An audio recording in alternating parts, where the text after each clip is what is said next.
Oke, selamat datang lagi di channel Gugun Wiryawan.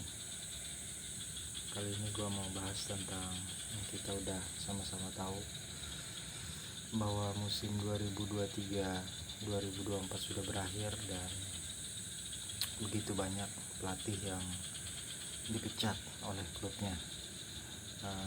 Apapun bahasanya, mau kesepakatan bersama ataupun apapun, gua rasa kita semua udah tahu lah kalau itu ya pasti udah dipecat lah. Yang terbaru kan kita tahu Pucet, dan juga yang terbaru lagi Safi itu mendadak teman-teman. Sebelumnya beberapa hari yang lalu itu gua baca di media kalau Safi akan lanjut untuk musim depan, ternyata mendadak Barcelona cut Safi. Miris sebenarnya kalau gue lihat. Memang Safi perjalanannya musim ini bersama Barcelona ya, kita sama-sama lihat lah, mereka terseok-seok, sangat sulit untuk bermain konsisten, banyak membuang poin game-game, terutama di saat mereka melawan tim-tim papan bawah. Mereka kehilangan beberapa poin. Jadi agak menyedihkan ini menurut gue adalah dari manajemennya Barca. Jadi bagaimana kemarin mereka sudah bocorkan ke media akan perpanjang Safi, tapi kemudian mendadak dipecat cuman karena perkara Safi bilang di media kalau Barca keadaan keuangannya lagi jelek, jadi jangan berharap. Intinya seperti itulah kata-kata Safi. Dan ternyata itu yang konyolnya, presiden mereka itu tersinggung teman-teman. Jadi mendadak rapat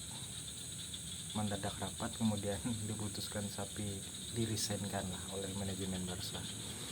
Ya ini menurut gua, padahal ya kita sama-sama tahu lah memang Barca lagi jelek keuangannya. Jadi susah juga kalau nyalahin sepenuhnya Safi, karena pemain yang diinginkan Safi pun sebenarnya kan itu kan contoh kayak Roque lah, Vitor Roque. Itu kan bukan pemain yang diinginkan Safi, tapi didatangkan oleh manajemen Barca, dipaksakan datang. Akhirnya apa? Jelek juga. Kalau menurut gua Roque salah satu pemain flop lah, pemain yang didatangkan Barca. Nggak ada kontribusinya juga di musim pertamanya dia. Akhirnya ya Safi lah semuanya yang disalahkan, dikambing hitam kan. Kalau Barca menurut gua selama masih keuangan mereka kayak gini ya mereka nggak akan kemana-mana teman-teman. Kalau cuma ngandalin pemain akademi, kemudian juga mengandalin ini kan kita tahu siapa pelatihnya, nanti di media udah banyak diberitain kalau itu adalah Hansi Flick. Feeling gue juga gak akan kemana-mana juga si Hansi Flick sama Barsanya yang sekarang skuadnya. Manajemennya sih yang parah. Mending sekalian dijual aja Barca, dijual aja ke pemilik Timur Tengah, pasti langsung gacor. Selama yang pegang orang-orang kayak gitu ya hancur lah.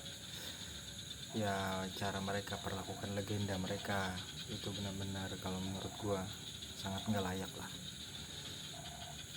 Bayangin aja lo, beberapa hari yang lalu lo pengen perpanjang, mendadak lu cut cuman perkara ngomong kayak gitu doang di media, yang itu pun udah rahasia umum kalau orang udah pada tahu lah Barca emang lagi kesulitan ekonomi. Oke, selanjutnya Stefano Pioli juga dirisenkan oleh AC Milan. Luar biasa juga kalau menurut gua Stefano Pioli ini pegang Milan selama 5 tahun. Dari yang sebelum periode dia itu terseok-seok, tidak pernah juara Serie A, kemudian masuk ke kompetisi Eropa pun sulit. Cuman di era Stefano terakhir, setelah sekian tahun mereka akhirnya masuk lagi ke Liga Champion. Kemudian dia juga di-cut oleh Milan. Kalau ini sih memang kalau menurut gue untuk Pioli sih ya masih wajar ya teman-teman, karena periodenya udah cukup lah 5 tahun. Skuadnya juga udah mulai, fondasinya juga mulai ada. Jadi penerusnya nanti gue rasa juga kayaknya cuman tinggal penyesuaian daripada strategi dan juga penambahan sedikit amunisi skuad. isunya sih Zerbi yang akan masuk ke bursa pelatih Milan. Kemudian selanjutnya Chelsea juga mendadak dipecat. Padahal nih teman-teman, Chelsea ini kalau gue bilang kalau bukan Pocket yang ramu timnya ini, mereka ini nggak layak sebenarnya masuk ke Eropa. Cuman karena memang Pocket yang bagus untuk istilahnya handle pemainnya, akhirnya mereka di beberapa bulan kebelakangan tuh permainannya meningkat, bahkan sampai tembus ngalahin peringkatnya MU juga. Dan ini gue bingung juga kenapa dia bisa dipecat dia, aneh aja gitu si Boyle ini, pemiliknya Chelsea. Entah siapa nanti penggantinya. Ini sih ada isunya Enzo Maresca, cuman itu pelatihnya Chester, cuman kita belum tahu juga nanti. Feeling gue agak berat Chelsea, coba kita lihat aja nanti.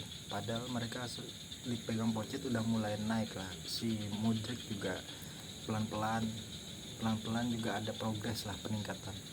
Nicholas Jackson, cuman ya balik lagi, sepak bola modern semuanya nggak sabar, pengen instan, jadi ya begitulah. Kemudian juga Erik ten Hag itu juga sepertinya akan menunggu waktu aja teman-teman, juga akan kemungkinan juga akan didepak oleh manajemen MU isu-isunya. Kita lihat aja nanti untuk Erik ten Hag. Dan besok tuh pertandingan final, feeling gue sih ya 70% kayaknya dia akan didepak teman-teman. Kemudian Munchen juga yang kita sudah tahu, Tuchel dirisenkan juga, mereka mau nunjuk Kompany. Ini juga pelatih masih hijau kalau menurut gua. Pegang Burnley juga enggak ya, mereka lolos ke Liga IPL musim kemarin, kemudian musim ini juga langsung degradasi lagi. Bingung juga gue kenapa Munchen berani tawar si Kompany, entah apa yang jadi pertimbangan. Oke, selanjutnya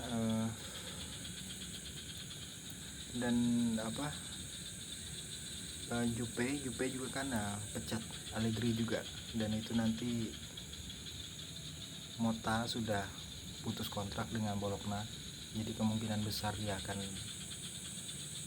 join ke Juve.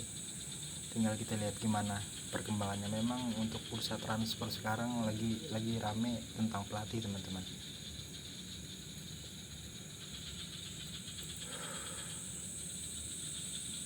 Oke, gue kira cukup itu doang ngalor ngidul gue tentang pelatih. Ya balik lagi untuk Barca gue rasa selama manajemennya ya kayak gini nggak akan kemana-mana teman-teman, kecuali ini tim memang harus dijual udah untuk sehatin lagi neraca keuangannya mereka. Harus ada sultan lah yang beli, bayarin lunasin utang-utangnya Barca, baru mereka bisa naik lagi. Selama masih gali lubang tutup lubang, gua rasa sulit siapapun pelatihnya. Bahkan gua rasa Guardiola pun gak bakal mau balik ke Barca dalam keadaan Barca yang sekarang ya. Oke, itu doang. Thanks for watching.